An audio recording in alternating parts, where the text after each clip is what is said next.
Bismillah, alhamdulillah, ala rasulina Muhammad, amma ba'd, assalamu alaikum, მოგესალმებით. Fitr sadaqa.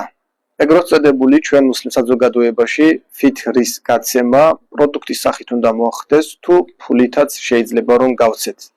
სანამ ამ კითხვაზე პასუხს გავცემდეთ, მინდა რამოდენიმე საკითხზე ყურადღება გავამახვილო. როდესაც ჩვენ ისეთ საკითხს ან თემას საუბრობთ, რომელიც სწავლულთა შორის აზრთა სხვაობას მოიცავს, მაგალითად 4 მიმდინარეობა არის სწორი: ჰანეფი, შააფი, მალიკი, ჰამბელი. ამ 4-ვედან ადამიანი, რომელსაც აირჩევს და რომელიმე მეზებსაც გახვება, 4-ვე სწორი არის, სწორ გზაზე დგას. მაგრამ ჩვენ ისეთ საკითხი, რომელიც აზრთა სხვაობა არის, ვამბობთ, რომ აზრთა სხვაობასთან ერთად ჩვენი გაცემული, თქვათ, პასუხი ან ფეთვა არის ჰანეფი მეზების მიხედვით.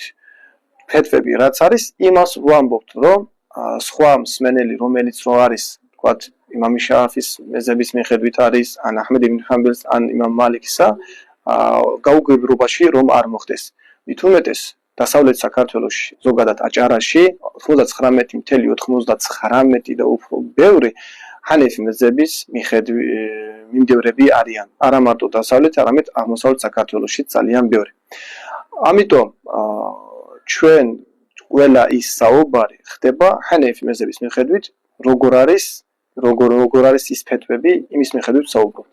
რაც შეეხება ზოგიერთი პიროვნებები, იგივე საუბრობენ, რომ 4-ვე მიმდინარეობა სწორი არის, მაგრამ ზოგ ვიდეო ჩანაწერებში ხედავთ, რომ კონკრეტულ საკითხებზე ისე საუბრობენ, რომ თითქოს ამ სწავლულებმა ამ თემასთან დაკავშირებით შეცდნენ, ანუ ეჭვსბადებენ მათი საუბრიდან გამომდინარე და თუ ჩვენ მაგალითად ამ თემასთან დაკავშირებით ჰანეფი მეზების მიხედვით მოვიქცევით, მიუღებელი იქნება და სწორი არ იქნება.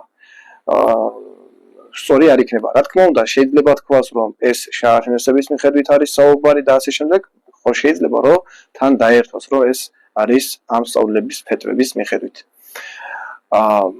კონკრეტულად ამ თემასთან დაკავშირებით ფიტრ სადაყის, ანუ ფიტრის გაცემა ჰანეფი მეზების მიხედვით, ანუ ჩვენ მიმდინარეობის მიხედვით, დასავლეთ საქართველოში და სხვა ბევრ ადგილებშიც ფიტრის გაცემა ფულით შეიძლება არავითარი პრობლემას არ წარმოადგენს.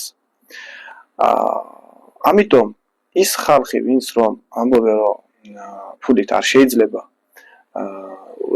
პროდუქტი უნდა იყოს უეჭველი, მაინტერესებს რის გაპიარებას ცდილობენ, ან რომელ იდეოლოგიას ემსახურებიან. ერთი მხრივ, რომ 4-ვე მეზებს თუ აღიარებენ და 4-ვე სწორი არის ამბობენ, მაშინ რატომ გავს კონკრეტულ საკითხებს ისე საუბრობენ, რომ ადამიანებში ეჭვსბადებენ და თითქოს ეს არასწორი არის. რას ცდილობენ? რისი მიღწევა სურთ? არა? ანუ ეს კითხვები ჩნდება ავტომატურად. Assalamu alaikum.